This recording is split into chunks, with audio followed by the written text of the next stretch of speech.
Assalamualaikum warahmatullahi wabarakatuh. Perkenalkan, nama saya Putri Angelita dari kelompok 4 materi 7, yaitu tentang peran Indonesia dalam hubungan internasional pada era globalisasi.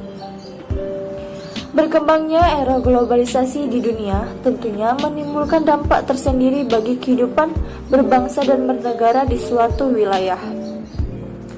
Era globalisasi yang berkembang di berbagai negara telah menyentuh berbagai aspek dan bidang, terutama dalam aspek atau bidang yang berkaitan langsung dengan kelangsungan hidup suatu bangsa. Demikian juga di Indonesia. Perkembangan era globalisasi di Indonesia sendiri perlu diapresiasi secara maksimal agar dampak yang ditimbulkan dari adanya globalisasi ini tidak menyasar pada munculnya ketidakmampuan negara dalam mengatasi dampak globalisasi. Contoh peran Indonesia dalam hubungan internasional sangat dibutuhkan dalam mengantisipasi dampak yang mungkin muncul dalam era globalisasi bagi Indonesia sendiri. Indonesia perlu ikut andil dan berperan serta dalam hubungan internasional, khususnya pada era globalisasi yang sedang berlangsung sekarang ini. Adapun peran Indonesia dalam hubungan internasional di era globalisasi diantaranya: yang pertama, peran serta dalam organisasi internasional. Semenjak masa kemerdekaan Indonesia pada tanggal 17 Agustus 1945, Indonesia telah turut aktif bergabung di dalam organisasi-organisasi tingkat dunia, di mana organisasi tersebut mempunyai hubungan timbal balik terhadap negara kita, Indonesia. Beberapa kali Indonesia terlibat di dalam organisasi nasional guna memenuhi salah satu tujuan negara Indonesia sendiri, yaitu membangun hubungan bertaraf internasional dengan negara atau bangsa lain guna meningkatkan kerjasama di berbagai sektor sebagai berikut tujuannya. Contoh peran Indonesia dalam hubungan internasional yang terjalin di antara negara Indonesia dengan negara lain ditunjukkan semata-mata demi memenuhi kebutuhan masyarakat Indonesia di berbagai aspek dan bidang, terutama pada bidang ekonomi yang memang sangat berpengaruh bagi kehidupan masyarakat Indonesia itu sendiri. Melalui makna kemerdekaan Indonesia di dunia internasional, Indonesia menjadi semakin percaya diri dalam membentuk hubungan dengan negara lain dalam organisasi-organisasi internasional yang ada. Dengan adanya peran serta Indonesia di dalam organisasi internasional, pemenuhan kebutuhan negara Indonesia di berbagai aspek dan bidang dapat terbantu dan setidaknya dapat membantu mengurangi beban negara Indonesia sendiri dalam melakukan pemenuhan kebutuhan untuk masyarakat. Peran serta Indonesia di dalam organisasi juga dilakukan oleh Indonesia sebagai bentuk partisipasi aktif dan antisipasi terhadap bahaya globalisasi dan modernisasi yang terjadi di dunia internasional yang dapat memberikan dampak tertentu bagi negara Indonesia. Selama perjalanan hidup bangsa Indonesia, Indonesia sendiri telah bergabung di dalam organisasi internasional dunia yang jumlahnya kurang lebih mencapai 170 organisasi dunia. Beberapa organisasi yang diikuti oleh Indonesia antara lain yang pertama ASEAN, yang kedua GNB atau Gerakan Non-Blok, yang ketiga PBB, Persatuan Bangsa-Bangsa, yang keempat APEC atau Asia Pacific Economic Cooperation, yang kelima UNESCO. Baiklah, saya akan menjelaskan contoh yang kedua, yaitu peran serta dalam MEA. Tahun 2015 adalah awal tahun di mana MEA mulai diberlakukan.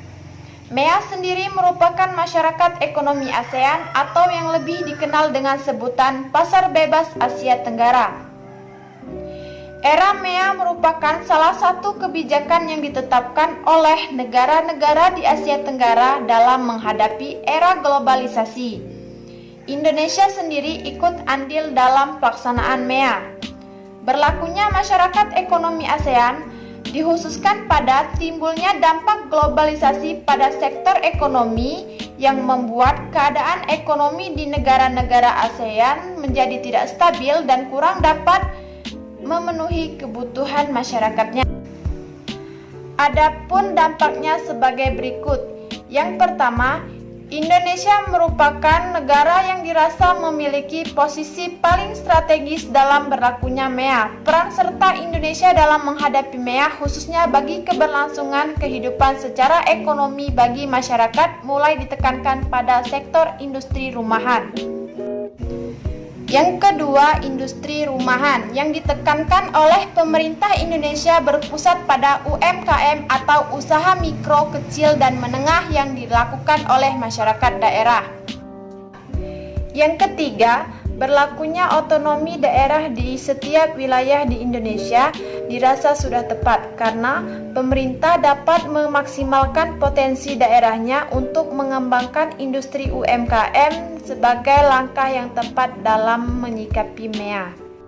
Melalui tujuan pelaksanaan otonomi daerah di Indonesia, diharapkan daerah-daerah di Indonesia dapat menghasilkan sesuatu yang merupakan kekhasan daerahnya guna meningkatkan daya saing masyarakat dalam era MEA khususnya pada sektor ekonomi industri rumahan maupun pariwisata. Sekian penjelasan materi dari saya. Materi selanjutnya akan dibacakan oleh Ranti Ponikasari. Assalamualaikum warahmatullahi wabarakatuh. Baiklah, saya di sini akan melanjutkan penjelasan materi yang ketiga dan yang keempat, yaitu materi yang ketiga, ikut serta dalam pemeliharaan perdamaian dunia era globalisasi yang berkembang di seluruh negara-negara di dunia. Tidak berarti secara terus-menerus memberikan dampak yang positif terhadap keberlangsungan perdamaian dunia. Melalui ciri-ciri globalisasi di dunia, beserta pengaruhnya terhadap perdamaian dunia, Indonesia ikut andil dalam memelihara perdamaian dunia.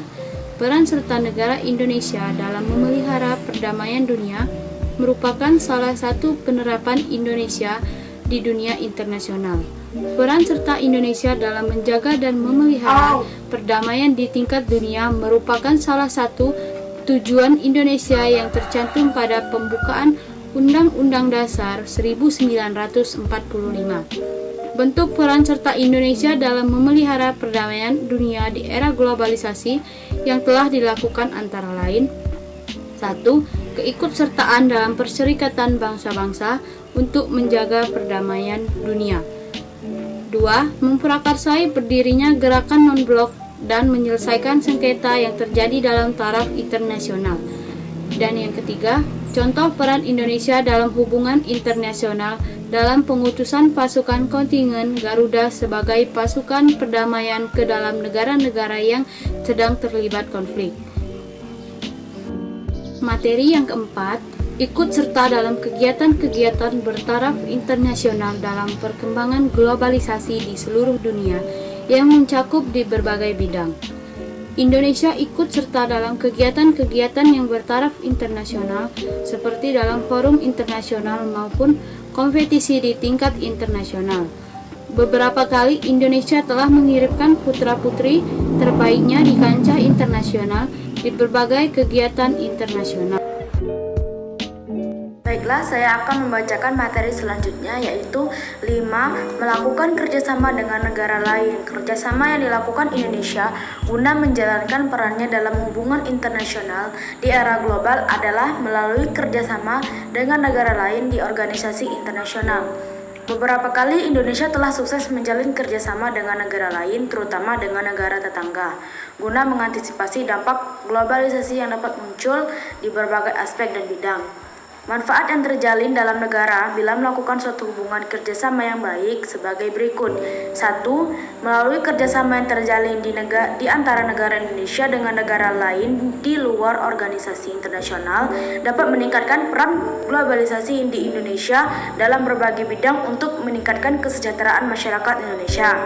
Kedua, selain itu, kerjasama yang terjalin dengan negara lain merupakan bentuk kepedulian negara Indonesia untuk membentuk hubungan yang saling menguntungkan di antara negara yang menjalin kerjasama dengan negara Indonesia. Sekian dari saya, terima kasih.